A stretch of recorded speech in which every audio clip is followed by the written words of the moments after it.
Before we begin this video, Sam has a message for you. Hi, I'm Sam Ladder. I was on the Undateables. Make sure you like, comment, and subscribe to Molly's channel, and I'll see you soon. Lots of love, Sam! Ah. So guys, he is ready for the interview, so let's get into it. Can you hear me? Very well, and you? Can you hear me? Yeah, I can see you. And you I can hear you, yeah. So, thank you for agreeing to do this interview with me. I thought it'd be very interesting and fun, as obviously now you're a celebrity. Yeah. Because obviously when I met you, you was just Sam. But now you're Sam from the Undateables. So would you like to talk about that? Oh, yeah. Actually, to be honest, well, I even wrote an autobiography about that. Did you? I said that, London for a photo shoot, that is so awesome.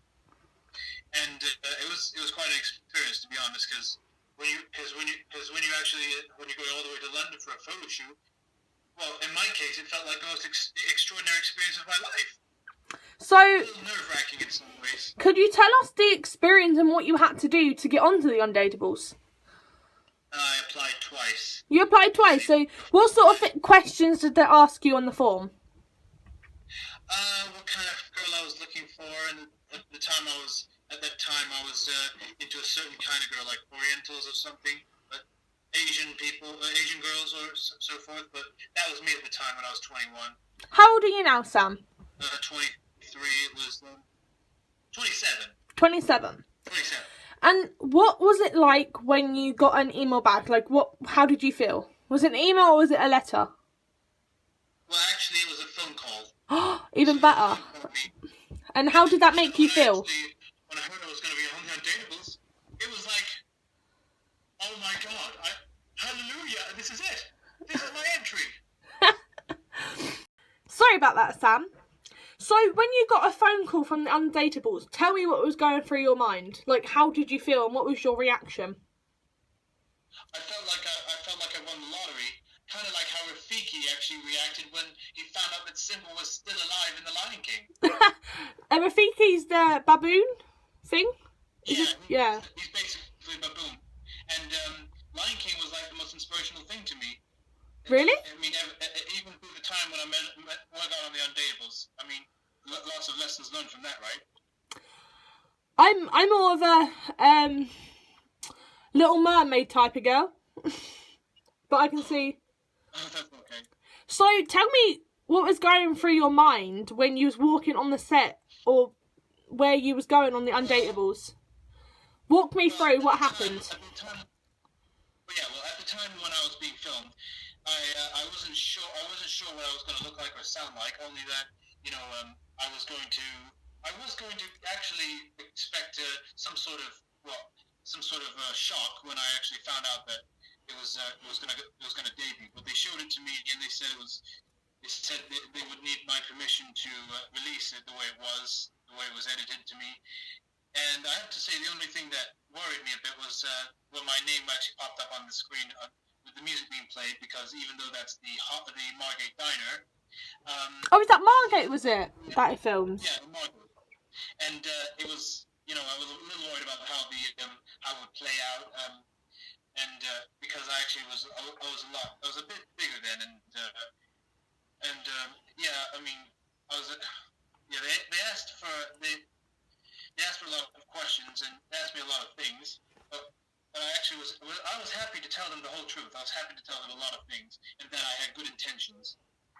How did it make you feel when Rosie walked in? Rosie, for the people who don't know, Rosie was the girl you was paired with. So let's talk about Rosie. What was the first thing that you thought when she walked in the room? Well, it's gonna sound a little strange, but mixed feelings, I'd say, because I was partly happy that she came, partly happy to see her, but disappointed in a few ways because even though I wasn't sure what I was going to expect. Yeah, that's the thing. Because obviously, is it blind? So you never met Rosie before, or does she just? So when you meet her, it's the first time you meet her. She showed me images of her. Only told me her name on the phone, when basically when I got the phone call in Herne Bay in my home with my mom, and the Undateables were filming there. The whole thing's most of the stuff's on film on the debut. They actually said that, you know, we found you a date. Her name is Rosie, and I was like, today is Victoria's Day. Because actually, that was one of the things. It was one of the climactic things I actually posed on the Undateables. So was you nervous? Was you so the night before? Was you scared? Was you nervous? Was you happy? Was you excited? Partially nervous. That's understandable. Partially, but I felt kind of brave. I wasn't sure what I was quite in for. But I didn't expect it to shock me as such when I actually saw myself on camera walking past the because I noticed that my hair doesn't always look very nice when it's very short, and you know, and it can be quite daunting when you actually see yourself on camera. Yeah. I've been told before that if you see yourself on camera, then lots of people are going to get embarrassed and very self-critical about themselves when they see themselves on film, because that's not the person they actually see. So walk me through what happened on the day. So you went to the Margate. Did you sit down? Did you speak to the directors or the crew? Yeah. Well, actually, it's a bit vague now, but I believe we had a fun time at the Margate Inn, and it was quite a good time actually. I was you know, I remember ordering a chocolate milkshake there or two, and some burgers. Not too many, but yeah. Then there was the that bar, that pub, not far from just past Stone Bay School, where I used to go, and I think I don't know what the name of that pub is, but we actually had Diet Coke there, and I remember they were going to take me to my mother's house from there. One thing I would like to ask is, was there any attraction towards you and Rosie, or was it not so much? Well, the first time, to be honestly, the first time it wasn't quite as much. But the second time I saw her on FaceTime, just before the whole thing. Which was in October, if I believe. It was in October time, wasn't it? Yeah, it was. Before she went on holiday. She was going on holiday, so yeah. And the second time I met Rosie was in October at Blue Water. Yeah, I remember you telling me that, and I saw the picture, and it was very, very cute. One thing I have to ask, was you scared or nervous in front of the cameras, or was you, like, fine? Like, was it daunting? Did you find it, I wouldn't say irritating, but was you more self-conscious to get to know Rosie in front of the cameras than you was if the cameras weren't there? Do you think you would have been more attracted to her, or more... I'm trying to find the right word. More comfortable, I think is the word I'm trying to find. Talking to her instead of like 10 cameras in front of you. Actually, the cameras, being filmed, it really made little difference personally. Like, I am quite natural, even in front of a camera sometimes. I'm not really camera shy. I'm not sure about Rosie. She might have been camera shy. I can't quite remember. She might not have been. I don't know. I wasn't that nervous actually. It was fine. Thank you. If you don't mind, Sam. If you don't mind, could I ask you a couple of personal questions away from the Undateables? Because I would like my audience to get to know you more on a personal level than just... You suffer with autism, don't you? Yeah, I have autism. So do I. And how does autism affect you on a day-to-day basis? Well, in some ways, when I get stressed out, it really attacks me personally. Sort of, in some ways, it can be a crushing blow. But I do have coping methods, basically. But I do. Could you walk us through some of them? Because I suffer with autism, and I know a couple of my viewers suffer with autism or ADHD. So what ways do you cope with autism? Well, I try to look for an answer, for a way to deal with the problem, and when that way becomes possible, and the results, when there's an improvement, it actually makes me feel better. Do you have any stress toys or anything that you fiddle with, squeeze or anything like that? Or is there a specific sound that just relaxes you? No, I don't have any. I don't have any toys like that. But not that I've never really. It's never really been effective for me.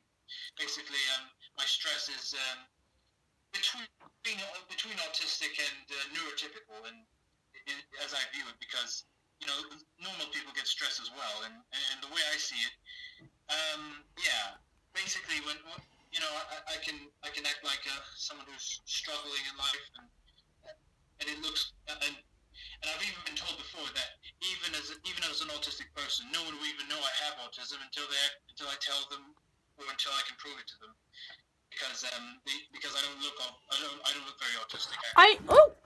Nearly dropped my phone then. Sorry about that. I had a hand spasm. I suffer with Asperger's and ADHD, and I have to have stress toys, or I have to have something to fiddle with. What is the biggest challenge for you being an autistic? To have autism? Because for me, I can deal with big crowds. Like, I'll ask you some questions. Can you deal with big crowds? Well, I'm fine with crowds. There are just certain places for certain reasons I'm not allowed to talk about, that I'm not very comfortable in certain places that I'm not really able to go to because of reasons that I promised I'd keep personal. That's absolutely fine. Like I said to you before this interview, if there's anything you don't want to talk about, then that's absolutely fine, because I'm not here to make you talk about them. I'm just here to get you the screen time you wanted. Okay, because actually the reasons I can't go to those places is because, well, not because I can't bring myself to go, but mostly because I don't really enjoy it as much anymore. They have a bad history. I just basically don't enjoy them anymore. I think we should move away from the autism now, and if you wanted to, we can do another interview about being autistic on another day. I've just got a few more questions I would like to ask you before we end this interview. We can always do another interview another time. So one question I would love to ask is, who is Nina? What is this story you keep going on about? For guys, if you don't know, Sam also writes plays and stories, and hopefully, if that's okay with you, if you could tell us your newest one. It's about Nina. Would you like to tell us? Well, actually, Nina is the entire idea was because Tony Briggs, believe it or not, is my alter ego. He's like my personal character that I have Nanny Bitch. For guys, I have Nanny Bitch and he has Tony Briggs. So I dress up as Nanny Bitch and he has another persona called Tony Briggs, is it? Yeah, but Tony looks a lot like me, basically. He can look like anything. He can even have a different hairstyle, or he can. Let me see this wig. Put this wig on. I want to see this wig. Oh, okay. Yeah. Show me Tony Briggs. So yeah, this is like one of those wigs where that's what. Yeah. See. You look like a Chad. Tony Briggs can look like that. Put the glasses on. I want to meet. Can I have an interview with Tony Briggs?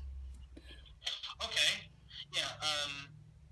So yeah, Tony Briggs can look like anything really. I haven't properly designed him yet, but the story is basically about him as me as him looking for love, and he manages to find it in this girl called Nina, who actually is very sympathetic with autistic people.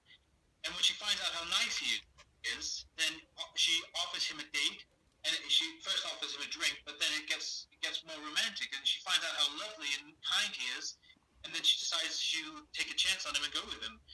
And the reason I wrote that is basically so I could achieve that in real life. So you were so you wrote this story. Correct me if I'm wrong. So you wrote this story or play. Yeah. Because that's how you would like to meet someone. So you are taking your ideal date or fantasy and turning it into a play. Yes. Yeah. Sort of. Yeah. Basically, yeah. That's basically it. So the way I see it, Tony is just a fictitious character that I made up, but he can basically, as Samuel Letter, it's very difficult to achieve anything like that in real life. But as a play, it kind of... It fantasises life. The reason because also I might be able to achieve something like that in real life if I actually developed it into a script and even into a short movie. Because people then might think of that and say, gee, that's a good idea. Maybe we could adapt that into some sort of film or a musical or something. Because I've actually tried to adapt it into a musical at one point. I even tried writing some lyrics for songs and... Well, I'm more than happy to help you with writing songs. I'm more than happy to help you write a song. I'm more than happy to help you write a song as I write songs. I've written some songs. All my songs are now on SoundCloud. Hashtag self-plug. One more question. There's 2 more questions, but it's like part A and part B. Yeah. So, Okay. how are you dealing with lockdown? It's not really that bad. And it can be quite boring at times, and it can alleviate the energy in me that inspires me to basically write as a story writer. Because when I'm indoors, that's another thing. I basically suppose that when I'm inside, when I'm indoors, basically in my own house, I get overwhelmed with the boring atmosphere around me, and it distracts me from writing. Usually when I'm out and about, I usually write a lot better. Also, when I actually go on the internet as well, it's the same thing when I go out. Basically, when I'm outdoors in Dunham Mill or in a pub or Wetherspoons or wherever I go to write, I actually focus a lot better on my stories because the atmosphere around me seems to have that effect on me, and it works most of the time. So one more question before I go. Okay? What are your plans for lockdown? Just keep developing more. Just keep developing another script that I've got planned, and I'm going to see if. Actually, it was about that Every Special Boy story that I wrote. I tried making it into a book. It's about 41 pages long. But That's a lot of pages. Into a movie script. And when lockdown is over, I might even think about sending it to someone who might be able to forward it to. Like a movie director. Oh, he's frozen. So, Sam, is there anything you would like to say to my subscribers before before we end this interview? Yeah, thank you for your support, everyone. Thank you for supporting people with autism such as me. I mean, it's more of an honor than I could ever express in words. I'll never take your support for granted. You are the sweetest kid in the world. You are very sweet, Sam. Thanks, Molly. Okay. Thank you, Molly. Make sure you like, comment, subscribe, and turn on your post notifications. And if you want me and Sam, once lockdown's over, me and Sam will do a video together. How about that, Sam? Thank you, Molly. I really appreciate that. How about we do a video after lockdown is over? That would be superb. Say bye, Sam. See you guys. See you, Molly.